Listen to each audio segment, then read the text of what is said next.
না, যেই ব্যক্তি লাইলাতুল কদরের কল্যাণ থেকে বঞ্চিত হয়ে গেল, সে সকল কল্যাণ থেকে বঞ্চিত হয়ে গেল। আর লাইলাতুল কদরের কল্যাণটা কি? এটা তো আল্লাহ নিজেই বলেছেন, এটি 1000 মাসের চাইতে উত্তম। 1000 মাস পর্যন্ত একসাথে ইবাদত করলে যেটুকু সওয়াব পাওয়া যাবে, একটা রাত ইবাদত করলে আল্লাহ তাআলা এর চেয়ে বেশি সওয়াব দান করবেন। এখানে শুধু 1000 রাত বলা হয় না, বলা আছে 1000 রাতের চাইতেও উত্তম। আর আরবিতে 1000 বোঝাতে এটা বেশি সংখ্যা বোঝানো হয়, লাখ লাখ হতে পারে। কত রাত আল্লাহ তাআলা ভালো জানেন। যদি আমাদের হিসাবে 1000 মাসে 83 বছর 4 মাস হয়, কিন্তু আল্লাহর হিসাবে কত আল্লাহই ভালো জানেন। এখানে 1000 বলতে হাজার হাজার হতে পারে, লাখ হতে পারে, কত দিবেন আল্লাহই ভালো জানেন। কারণ আল্লাহ বলেছেন এই রমজান মাসের ফজিলত, এই রোজার গুরুত্ব, রোজার প্রতিদান আমি আল্লাহ তাআলা কোনো হিসাব নিকাশ ছাড়াই আমার নিজ হাতে আমার বান্দাকে দেব। সুবহানাল্লাহ। এইজন্য আল্লাহ তাআলা এখানে বলতে সে বলেছেন খায়রুম মিন আলফি শাহর, 1000 মাসের চাইতেও উত্তম। এই মহান মূল্যবান রাতটা যদি আমরা হারিয়ে ফেলি, তাহলে তো আমাদের মতো দুর্ভাগা হতভাগা আর কেউ হতে পারে না।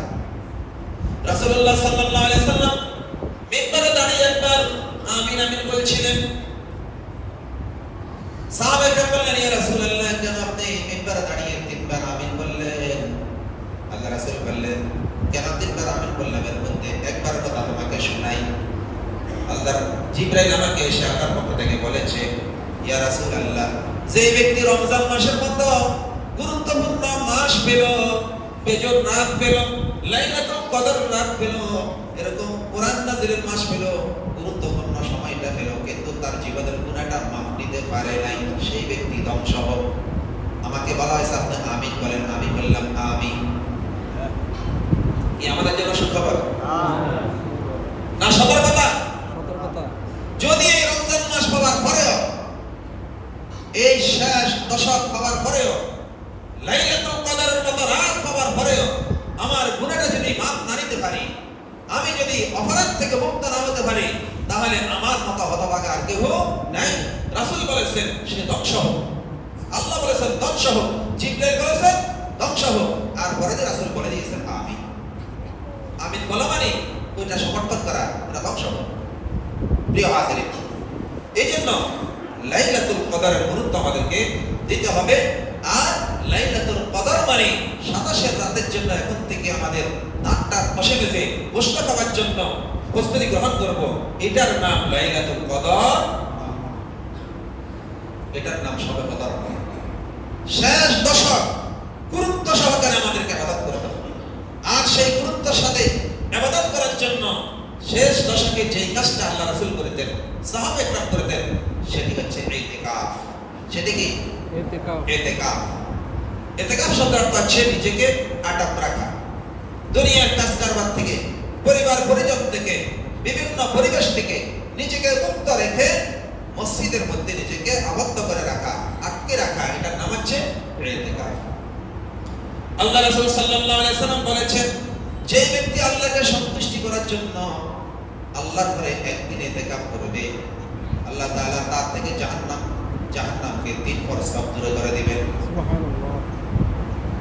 এক ফরসব হচ্ছে দুনিয়া এই মাথা আর ওই মাথা, এরকম 3 দুনিয়ার দূরত্বে জাহান্নামকে আমার থেকে আপনার থেকে আল্লাহ তাআলা সরিয়ে দিবেন। জাহান্নাম আমার কাছে আপনার কাছে আর আসতে পারবে না, তাই আমার আর জাহান্নামে যাওয়ার সুযোগ থাকবে না। আমরা কি জাহান্নাম থেকে বাঁচতে চাই? কয়েকজনে চাই, সবাই চাই। জাহান্নাম থেকে বাঁচতে চাই। আল্লাহ তাআলা আমাদেরকে জাহান্নাম থেকে বাঁচার তৌফিক দান করুন। আমিন। রাসূল বলেছেন ইতিকাফ করলে ওই জাহান্নামকে আল্লাহ তাআলা 3 দুনিয়ার দূরত্বে তোমার থেকে দূরে সরিয়ে দিবেন। কিন্তু আমাদের কত কাজ আমরা পারি না, সব ব্যস্ততা রমজানের শেষ দশকে আমাদের মাথার উপরে এসে পড়ে। এই জন্য অনেকের আকাঙ্ক্ষা থাকলেও পারে না। এখন আপনাকে আমাকে সিদ্ধান্ত নিতে হবে। গত বছর নিয়ত করেছি, পারি নাই, এরকম অনেক মুসল্লি আছেন। আবার এমনও তো আছেন গত বছর ইতিকাফ করেছেন, এই বছর করবেন বলে নিয়ত করেছেন, কিন্তু আজকে দুনিয়াতে নেই। আমাদের এই মসজিদে ইতিকাফ করতেন এরকম অনেক মুরব্বি এখন আর দুনিয়াতে নাই, চলে গেছে। আমি আপনি আগামী বছর থাকবো, এটার কোনো গ্যারান্টি আছে কিনা? আমার পরিবার, আমার সংসার, আমার দোকানপাট, আমার ব্যবসা বাণিজ্য, আমার চাকরি বাকরি, আমার বিভিন্ন রাজনীতি সমাজনীতি, আমি যাহা কিছু করি না কেন, এই সকল কিছুর ভিতর দিয়ে আল্লাহকে সময় দেওয়ার দরকার আছে কিনা? অনেকে বলেন আমার দায়িত্ব বেশি, আমি নেতা মানুষ অথবা আমি ব্যবসায়ী মানুষ, আমার এই কাজ সেই কাজ। আচ্ছা বলেন তো, রাসূলুল্লাহ 10 দিন যে ইতিকাফ করেছেন, সেই সময় কি রাসূলুল্লাহ মদিনা রাষ্ট্রের প্রেসিডেন্ট ছিলেন না? ছিলেন কিনা? তাহলে রাষ্ট্রের প্রেসিডেন্ট তিনি ইতিকাফে বসেন। হযরত ওমর রাদিয়াল্লাহু তাআলা আনহু সহ সাহাবায়ে কেরাম, 7 জন খলিফা, এরা প্রেসিডেন্ট ছিলেন না? ইতিকাফ করেছেন কিনা? তো তারা পারলে, আমি ছোট্ট একটা দায়িত্ব নিয়ে, ছোট্ট একটা প্রতিষ্ঠান নিয়ে আমি পারি না কেন?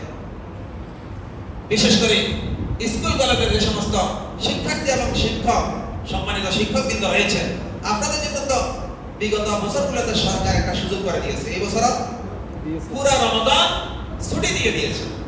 তাহলে এই অবসর সময়টাকে একটু ভাগ করে আল্লাহর জন্য কিছু দেন না।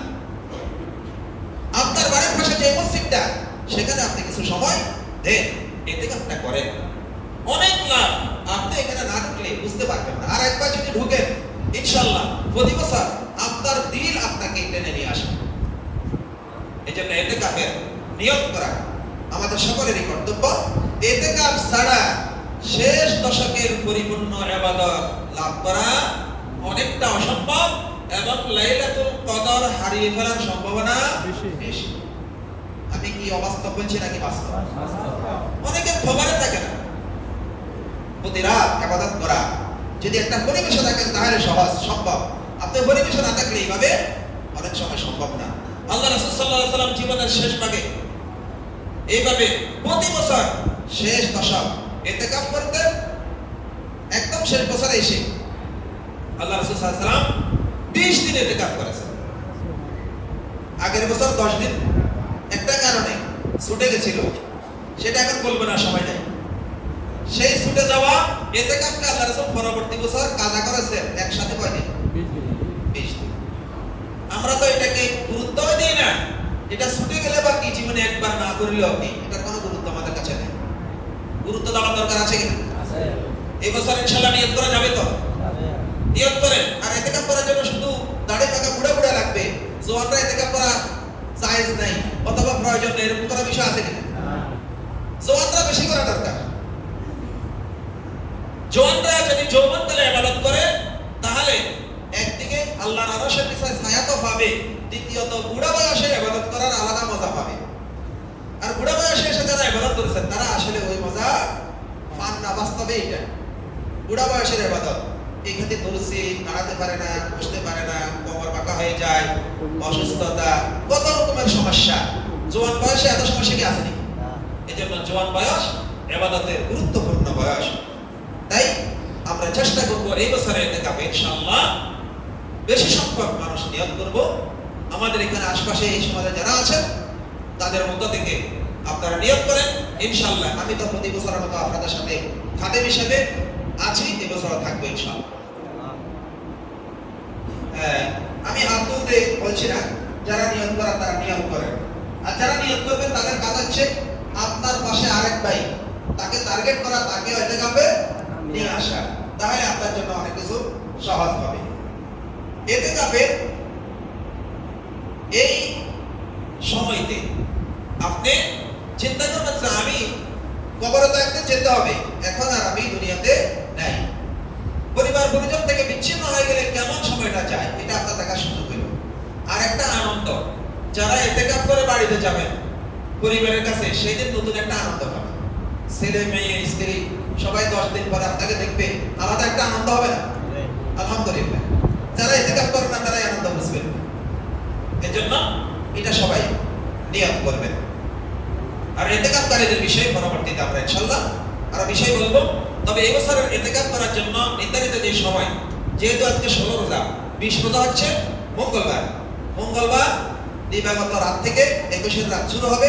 তাই মঙ্গলবার আসর পরে আপনাদেরকে চলে আসতে হবে, ইফতারটা এখানে ধরতে হবে। সূর্য ডুবার আগে, ইফতারের আগে যদি আপনি মসজিদে না ঢুকতে পারেন তাহলে ইতিকাফটা পরিপূর্ণ হবে না। এই জন্য যারা নিয়ত করবেন অন্যদেরকে নিয়ে আপনার নিয়ত পূরণ করার জন্য যথাসময়ে চলে